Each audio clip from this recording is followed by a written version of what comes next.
ዕለት ውስጥ በአንድ ቀን ውስጥ ስንት የስግደት ሰዓቶች አሉ? 7። ምን አላችሁ? ስንት የስግደት ሰዓቶች አሉ? 7 የጸሎቱ ጊዜያት በሙሉ ሁሉም ምን አላቸው? ስግደት አላቸው። ፍትሐ ነገሥት እንዲያውም ስንት ነው የሚያዝ? 36። ምክንያቱም በእያንዳንዱ የጸሎት ሰዓት ላይ ስንት አቡነ ዘበሰማያት እንድንደግም ነው የታዘዝነው? 12 አቡነ ዘበሰማያት። ስለዚህ ስንት ትሰግዳለህ? 3። ከዚያ ምን ትላለህ? አንድ አቡነ ዘበሰማያት። እንደዚያ እያደረግ 12ቱን አቡነ ዘበሰማያት በ3 ስግደት። በነገራቸው ላይ ፈሊጥም ነው፣ ምንም አይደክምም። በነገራቸው አሁን አንዲት ስግደት 3 አቡነ ዘበሰማያት ምንም ድካም የለውም። የሚገርማቸው ነገር እንዲሁ ብዙም አይደለም፣ እንዲሁ ደዌ ላለበት ካልሆነ በቀር ያን ብትደምሩት 242 ይሆናል በቀን ውስጥ ማለት በአንድ ቀን ውስጥ እንደዚህ አለ። ግን ያው በአንድ ጊዜ ነገውኑ ተነስታችሁ የምትጀምሩት ነገር አለ፣ ሂደት ይጠይቃል። ልክ 7 የጸሎት ጊዜያት ያልጀመረ ሰው 7 የስግደት ጊዜ ሊጀምር አይችልም። ለምን?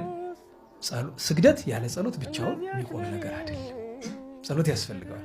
ቢቀር እንኳን የአይምሮ ጸሎት ያስፈልገዋል። የህሊና ጸሎት ምላችሁ እዛ በእጃችሁ መጽሐፋችሁ ያለውን ጸሎት አይደለም፣ ብቻ በአይምሮ ሰው በአይምሮ ይጸልይ የለ በከንፈሩ ብቻ ሳይሆን እንደ ቅድስት ሐና ማለት ነው። እና ስለዚህ እነዚህ 7 የጸሎት ጊዜያት 7 የስግደት ጊዜያት አላቸው። ዋናው ግን ቤተክርስቲያን ያስተማረችን አንድ ነገር አለ፣ ብዙዎቻችን የማናደርገው። በጸሎት ጊዜ በጣም አስፈላጊ የሆኑ 3 ነገሮች አሉ። እጅ መዘርጋት፣ ማማተብና መስገድ። ከታዘዙ 7 ነገሮች ዋኖቹ ነው 3ቱ ናቸው ብለዋል አባቶቻችን። ምን ጊዜም ስንጸልይ መጽሐፍ ምን ይላል? አንሳ ደዌ መስዋዕተ ሰርክ ይላል አይደለም?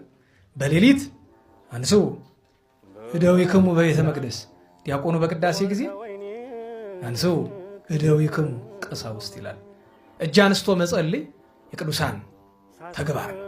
እጅ አንስቶ መጸለይ እንዲያው በሰው ፊት የሚያጋልጠን የግል ጸሎት ሆኖ በሰው እያየን ካልሆነ በቀር በማህበር ጸሎት ላይ ብዙዎቻችን እጃችንን አንዘረጋም። ከኔ ጀምሮ እጅ ሲዘረጋ እንደምን ነው ካለ የሰጊድ አካል ባይሆንም እንኳን ርዕሳችን እሱ ባይሆንም እጅ ሲዘረጋ የመጀመሪያው አዘረጋግ እንደዚህ ነው። ሁለትንም እጅ እንዲና እንዲ መዘርጋት። ግን እንደሱ ሆነ እንደ 5-10 ደቂቃ ቆይ በጣም ለትከሻ ደህና ነው ማለት ነው። ባለ ጤና ነው፣ ከባድ ነው። ግን የመጀመሪያው እሱ ነው። ለምን? መድኃኔዓለም ክርስቶስ በመስቀል ላይ ተቸንክሮ ስለ ስንት ሰዓት ነው የቆየ? እንደዚያ ሆኖ ያውም ተቸንክሮ ማለት ነው። እሱ ካልተቻለ ሁለተኛው አማራጭ ሰብስበው ወደዚህ ማድረግ። እሱ ካልተቻለ ሶስተኛው ወደዚህ ወደፊት ነው። ይሄኛውም አርአያ ትምህርተ መስቀል ነው። ወደፊት ስታደርገው ግን ምን ይሆናል? ልመና፣ የልመና ገጽ ነው እሱ። ወደፊት ስታደርገው የልመና ገጽ እና ብዙ አባቶቻችን እንደዚህ ሲዘረጉ አብረው አርአያ ትምህርተ መስቀል ያደርጉታል። ካልቀረ ለጠላትን ማስፈራሪያ ነው እንደዚህ